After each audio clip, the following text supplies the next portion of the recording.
பிரியமானவர்களை, உன்னோடு வழக்காடி உன் வஸ்திரத்தை எடுத்துக்கொள்ள விரும்புகிறவனுக்கு உன் அங்கேயும் விட்டுவிடு என்று ஆண்டவர் கூறுகிறார்.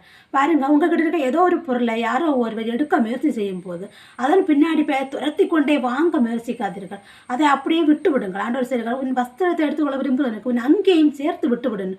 1 மைல் தூரம் உன்னை வர கட்டாயப்படுத்தினால் இன்னும் 1 மைல் தூரம் கூட நடந்தப்போ ஒன்றும் குறையாது என்று ஆண்டவர் கூறுகிறார். அதாவது ஒரு பொருளை நாம் துரைக்கும் போது நாம் என்ன செய்வோம் என்றால், ஐயோ என்னுடைய பொருள் துறைந்து விட்டதே என்று பரபரப்பாக நாம் தேடும் போது நாம் நம்மை அங்கே அந்த இடத்துல துரைத்து விடுகிறோம். ஒரு பொருளை தேவன் நமக்கு தரும்போது அதை நாம் பத்திரமாக பார்த்து கொள்வோம் என்று நம்பி நம்மிடத்தில் அந்த பொருளை தருகிறார்.